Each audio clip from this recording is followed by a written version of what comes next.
For a few notables here, the longest homestand of the season, 2 6 games over 9 day stretches, pardon me, from January 28th to February 5th.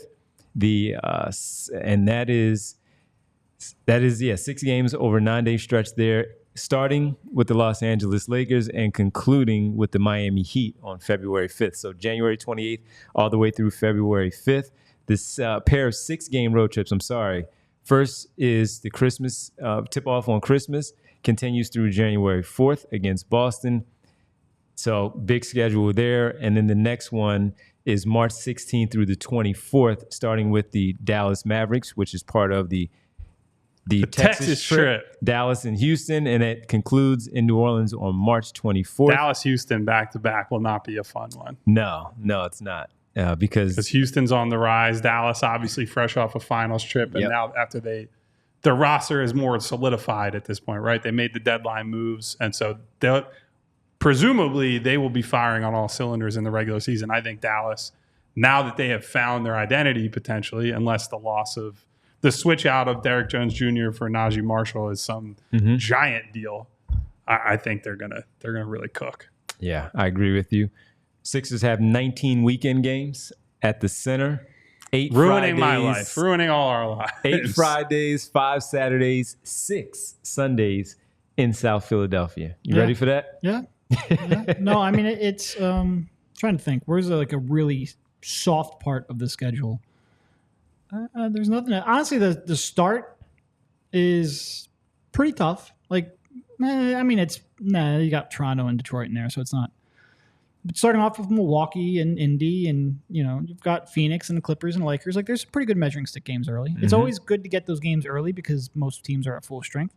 But yeah, there's the stretch in late January, early December where they're at home for a while. Those will be nice. I think early December. I know Orlando is obviously on the rise, but I think they have 2 games in a row at home against the Magic. They play the Bulls. Yeah. They play Charlotte. They played Cleveland on the road, and then San Antonio at home. That's a stretch. I think you got to go like, what's that? 1, 2, 3, 4, 5, 6. You got to go like 5-1 minimum during that stretch, I think, because those are all teams that they should beat. There's some good teams, Cleveland and Orlando, and even San Antonio. Now that they have a real guard in Chris Paul who will throw Wemby the ball, run the team. I do think that's a stretch that you have to punish big time. I also look at late March, mid-March, more late March, at Atlanta, at New Orleans, Washington, Miami, who I'm low on coming into this year, Toronto.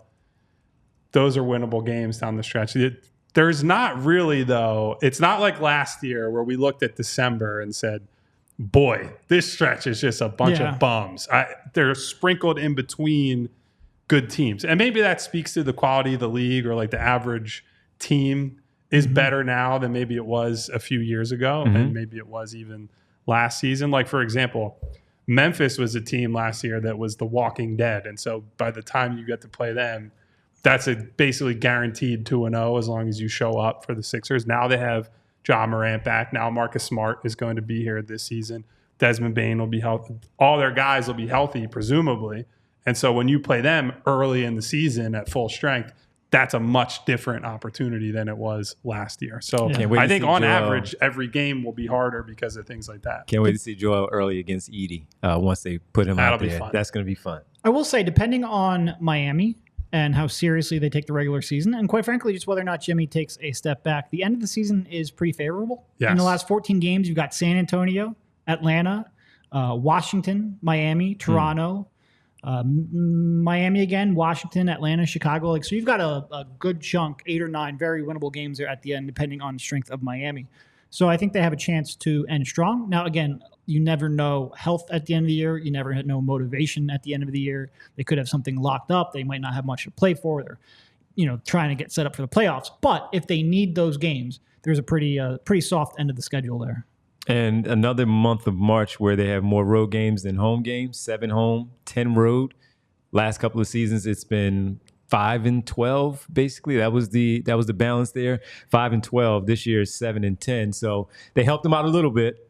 and having 2 extra home games. But that's that stretch again where we start to focus on what the postseason is going to look like. Where's the seeding? Where are they in the Eastern Conference, and what do they need to do? Are they going to have enough home games? They're going to struggle. Well, 2 seasons ago, they were really good during that month of March where it was not a problem. Doc Rivers' last year, it was not a problem at all. Last season, we know about the injuries with Melton, Covington, and Embiid, of course, where they missed a lot of their personnel.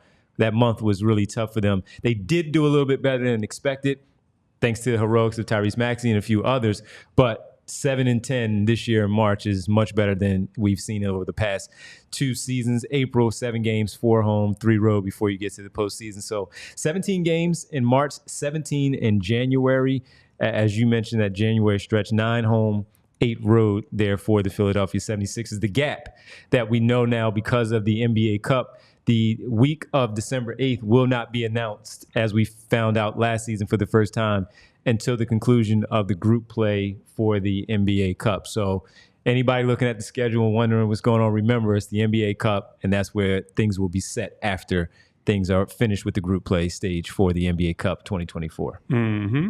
So the 2 did we go over the longest road trips yet? I believe they have 2 different 6. Yes. So which one of those I mentioned those already. Are you more intimidated by looking at them right now? So first one is end of December. It's Boston, Utah, Portland, Sacramento, Golden State, Brooklyn. Mm-hmm. There are some tough ones in there, but to me, I think you can win Utah, Portland, Sacramento, Golden State, and Brooklyn. I don't think that's crazy to win any of those. Whereas if you go to the long one, the 6-game road trip in March, that's at Dallas, back-to-back at Houston, at OKC I guess it's not. No, it is 3 games in 4 nights, right? So 2 days later, yep.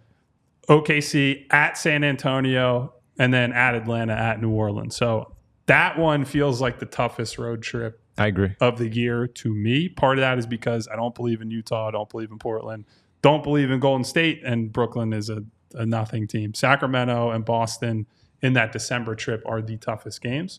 And Boston, by far the toughest game on Christmas at a 5 p.m. start time. So that'll be, I always am interested by those where you're playing at a time that you generally will never play in the regular season on East Coast time. And, whose pregame prep is better, who's more ready for that moment, that start time. Everybody's thrown off a little bit, your sleep's off, you're doing gifts with the family in the morning. Like, how does that go? So I guess we'll see on that one. But obviously that's the marquee game on the schedule. Christmas Day against the Celtics. Just hearing him describe Brooklyn as a nothing team, I'm happy for you. Thank you, man. I don't have well, they're a nothing team now, yeah. Don't have to deal I would with say that. they were closer to something. No, that's why I'm saying friend, I'm happy family he of got the off. show, McHale. Yeah, don't have to worry about that anymore. So that's a good thing. But no, that stretch is going to be tough because as we saw with San Antonio, even though, again, your personnel wasn't all there, you can get clipped on these kind of trips with teams that you're supposed to beat because of how competitive they are, what they're trying to do in terms of their winning. Because you have someone like Chris Paul. Maybe they've made a move. They're in the mix a little bit for a play-in situation. Maybe they decide they want to make a move somewhere at the trade deadline that improves their team overall. And with that, you can get stumped and, you start tripping a little bit over yourself after you may have, let's say they're 2-1 in that OKC, Houston, Dallas trio of games. Hey, you go into San Antonio, you overlook them, and then you do the same against Atlanta. Next thing you know, you're walking into that end of the road trip against New Orleans, waiting to get home after being on the road for such a long time, looking at the New Orleans Pelicans saying, it doesn't matter, it's the Western Conference, who cares, and let's just get back home. And your trip is ended maybe at a 3-3, but you wish it was a little bit better, or 2-4, and where did you slip up? So that's a tough one right there. And especially it's because it's March. It's those road games that we talked about, of those 10 on the road in March once again. And because of that one is that's the scary part of that 6-game, those 2 6-game trips that they have. I agree with you. We all silly like the mayor.